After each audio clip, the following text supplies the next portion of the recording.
Hi. This is my first vlog, so I hope I'm gonna do this right. It is my first one, so if I don't really sound all that good or do the things I'm supposed to do, then you know, just forgive me for that. If I say too many ahs or oohs or whatever, basically I'm thinking as I talk, because that's just the way how I am.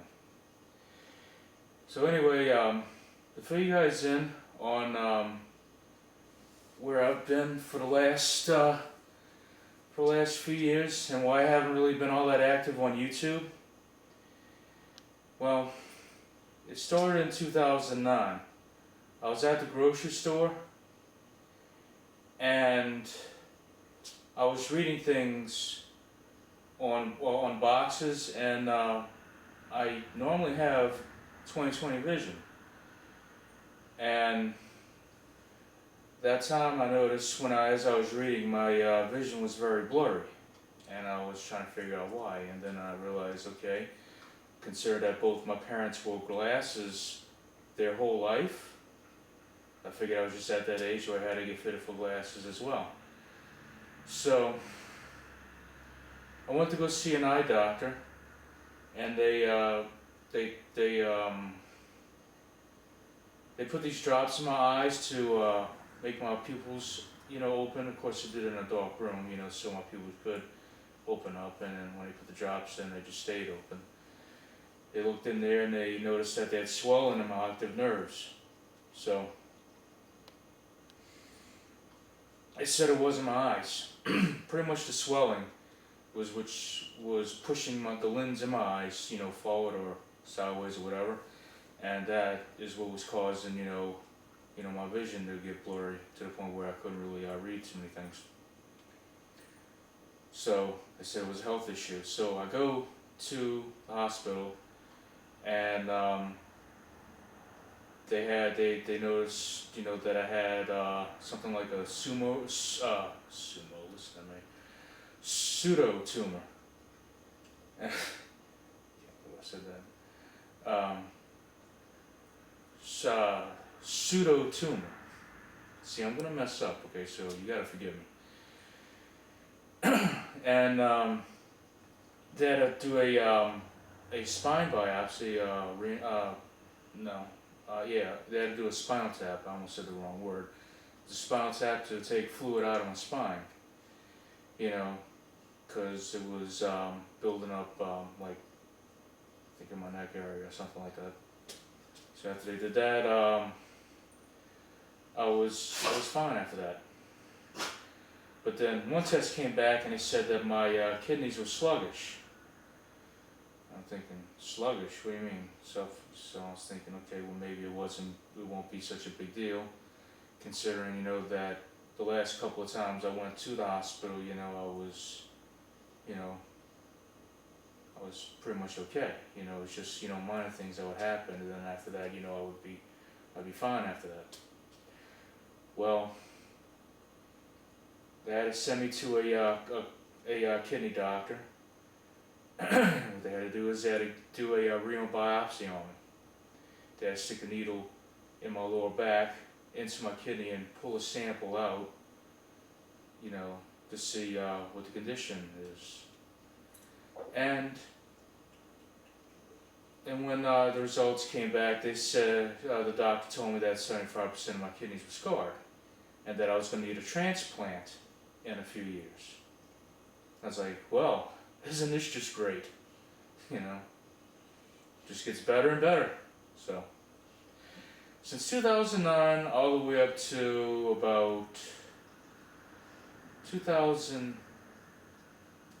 well actually I'm still on it, but while my kidneys were slowly dying, I was on a mix of blood pressure medicine. Just to keep my blood pressure down, because they said that the blood pressure, was what caused it,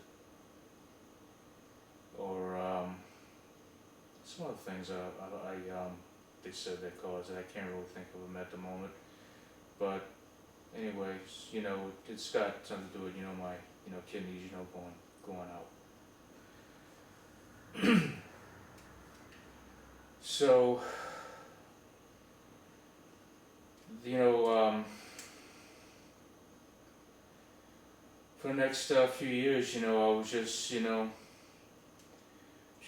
taking, medication, just to, keep my blood pressure normal.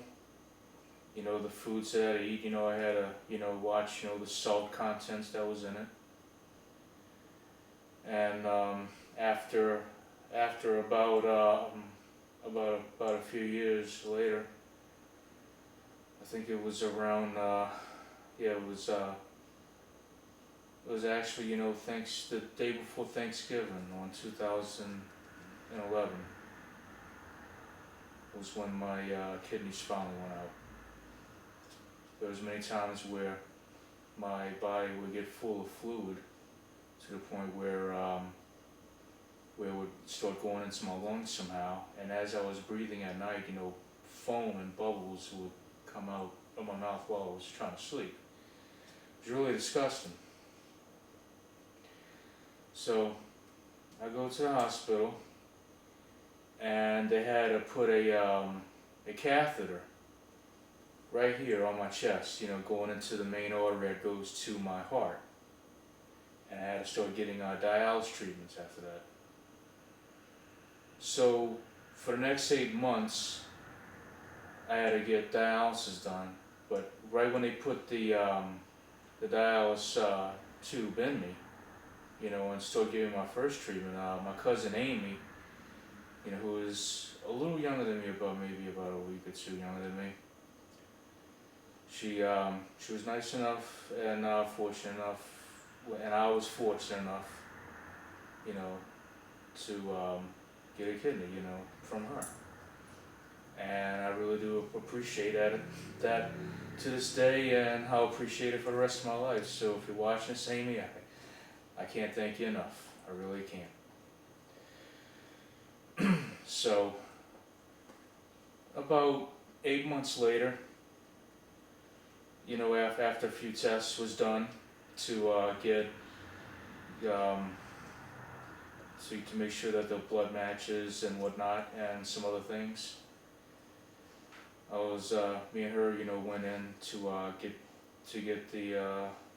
give me the kidney transplant. They had to operate on her first, to take the kidney out, and they had to do a little modification to it, because you see, the kidney that she had, it had 2 arteries coming out, and I only had 1. So what they had to do is they had to put like a kind of like a Y, kind of like tying, the 2 into 1.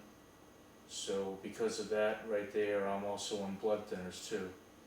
Because if there's a blood clot that gets clogged in that, then the kidney's gonna shut down, and they have to pull it out, and then back on dialysis I go.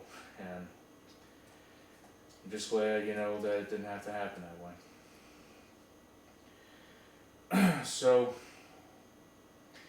the surgery was a success. I was talking with my friend Spat Spiritu and Harley Badger, I think either 2 or 4 hours later after the surgery was done. And I think 4 days, after that, I was able to go home. So for about 2 weeks, I had to wait, because until I had to get the staples removed.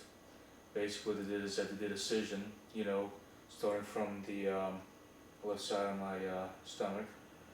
Well, it would be the right side if you were looking at me.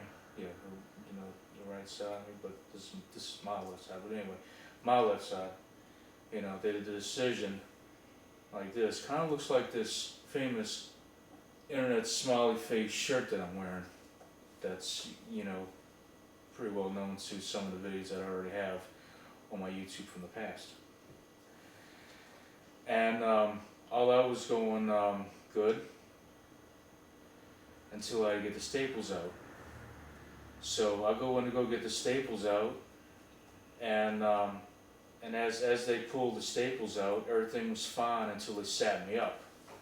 My wound opened up, and fluid, came out of the incision. It wasn't blood, but it was same thing that would be like, in a blister.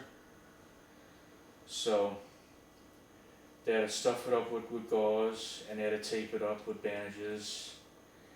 And I had to get a home nurse to come in and put a wound vac on me. So I had to have that on for 3 months until the wound finally closed. So 2 days out of each week, they had to take the wound out, clean, the inside of the wound and pull the stuff out of my wound, which felt very weird and uncomfortable at the same time, but, what can I do? Things happen. So, after the wound closed up, I noticed that I was, getting high fevers, and my white blood cell count was dropping. So I had to go to the hospital after that, and they was able to bring my white cell count back up, and they changed my anti-rejection medications because of that. Because it was bringing my white blood cell count down. So after they gave me the new medication, I was able to go home after that. I think it was like about 2 weeks after that, my white blood cells started to go down again. And I had these little white pus tags that was in my throat, because they had to put a camera down my throat to see what was going on in there. So my tonsils was infected, and they had to remove my tonsils. So that was about a good 3 months to recover from that, because taking the tonsils out of an adult, it takes a lot longer to recover as if you're going to do it to a child, So after that was done, I was tested again, from the blood work that, they kept giving me. And a result came back saying that I have stage 3 lymphoma cancer. And I was going to have to get put on chemotherapy. I said, okay. So the first treatment of chemo therapy almost killed me. What happened was that the first treatment gave me 2 ulcers on my top intestines, okay? And all that filled, and my whole intestines filled up with blood. And I was feeling weak, and I thought that, I had to take a shit, okay? But I didn't have to shit, just blood came out instead. So after going to the hospital that time, they had immediately give me 4 units of blood because of that. And of course I had to drink this nasty shit, that, pretty much, cleaned me out completely. And I had to do a colonoscopy on me, as well as swallowing a little camera to make sure that everything... Well, actually I had to do the camera down my throat first to check to see if there was any bleeding in my stomach, and there wasn't. Then I do a colonoscopy on me, you guess it's sticking a camera up my ass. And looking, and checking to see, what was causing it. And they found the 2 ulcers at the top of my intestines. So after that, I had to swallow this pill can. It's basically a camera that's the shape of a pill. And I had to wear, this little, I forget what it's called, but it actually takes the pictures, from the camera. So I swallowed that, and about 20, as it was going, down in me, it was just taking pictures for the next 24 hours, So I came out fine. And then the second, then after that, I noticed, that, well, because of the chemo, I was losing my hair. Because there was clumps of hair on my pillow, and I had to get my head, shaved completely because, I was just constantly losing hair. I mean, it's just now starting to grow back. After about a good 3 months, of not having hair at all. And me without hair, if you play Mario Brothers, I look like my head is shaped like one of those bullet bills, only that it's not firing this way or that way. It looks like it's like firing up. So yeah. Either that or I probably look like other things, like maybe a dick with ears. But I'm finally,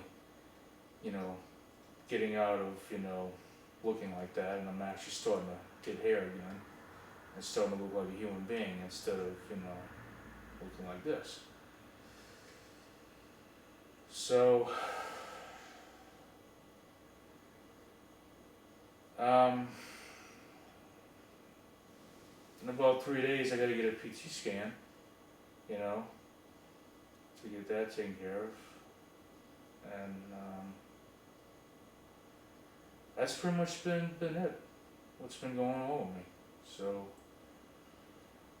I guess if you have any questions or if